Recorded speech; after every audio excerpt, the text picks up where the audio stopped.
Décidément, les prix du constructeur américain Tesla font couler beaucoup d'encre. Entre la baisse massive des prix des modèles 3 et Y, le yo-yo des prix des superchargeurs et maintenant un couac de communication des équipes commerciales Tesla sur le prix des modèles S et X, on n'a pas fini d'en parler.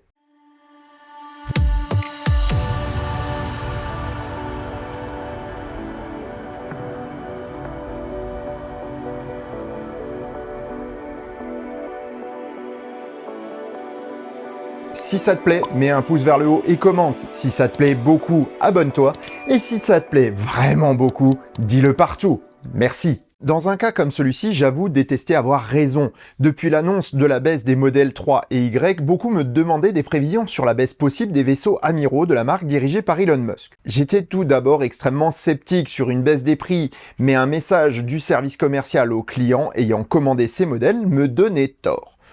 Je me suis donc rendu à l'évidence et attendu la baisse effective, qui ne venait pas. C'est le 17 janvier que ces mêmes clients ont reçu une rectification indiquant une erreur de la part du service commercial dans l'Hexagone. Et les prix ont été maintenus à leur niveau fixé lors de la réouverture des commandes des modèles S Long Range début janvier 2023. Douche froide, colère et autres réactions sont tout à fait compréhensibles, même s'il y avait tout de même des indices qui mettaient en doute une baisse des prix dans les conditions actuelles. Voyons un peu factuellement ce qui me fait penser que les S et X ne baisseront pas tout de suite. En premier lieu, les vaisseaux amiraux de Tesla ne sont plus d'une importance stratégique pour le constructeur. Elon Musk s'était expliqué là-dessus il y a de nombreux mois et déclaré que s'il gardait encore ces modèles au catalogue, c'était surtout par affection pour ces autos qui ont fait la renommée de Tesla à ses débuts. Les chiffres de vente sont d'ailleurs là pour le confirmer, avec moins de 5% du total des Tesla vendus en 2022. Pourtant, certains disent que si le modèle a baissé aux États-Unis, pourquoi pas en Europe? La première chose à se rappeler est que les prix sont toujours exprimés en hors taxe au pays de l'oncle Sam. Ainsi, les modèles S Long Range et Plaid sont affichés à 94 990 $ et 114 990 $ respectivement. Pour le modèle X, c'est 109 990 $ et 119 990 $ pour les deux versions. Prenons maintenant ces prix et convertissons-les en euros. Actuellement, le dollar est fort et donc les prix hors taxe convertis en euros au départ des USA s'établissent à 87 728 € et 106 199 € pour la modèle S. Tandis que le modèle X, c'est 101 504 € et 110 817 €. Ensuite, il faut prendre en compte le transport. Entre le camionnage de l'auto vers le port et le bateau, ce sont de l'ordre de 1000 € qu'il faut ajouter au total. Ensuite viennent les taxes. Les droits de douane sur un véhicule arrivant de l'extérieur du marché commun sont de 10%, et ils sont prélevés sur le prix de l'auto et des transports.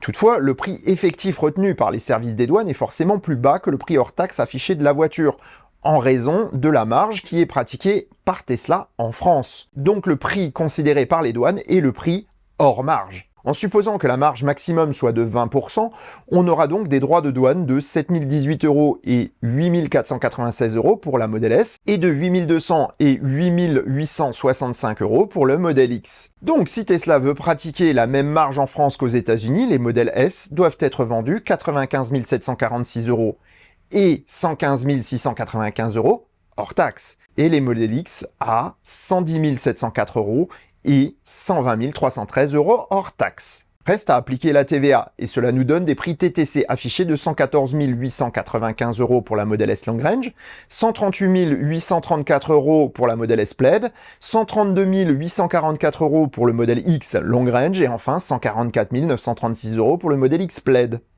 Tous ces prix sont étrangement proches tout de même de ceux qui sont actuellement au catalogue. Cela permet de relativiser la prétendue injustice entre guillemets dont sont victimes les clients français de Tesla Model S et X. Tous les prix affichés en France sont donc conformes à ce qu'on pouvait attendre de Tesla, à l'exception du modèle X Long Range qui fait figure de bonne affaire avec son tarif de 121 990 €, alors qu'il serait logiquement positionné 10 000 € plus cher si la logique des autres modèles était respectée. Encore une fois, Tesla reste imprévisible et je peux me tromper, mais cela irait à l'encontre de la logique instaurée par Elon Musk à la création de Tesla.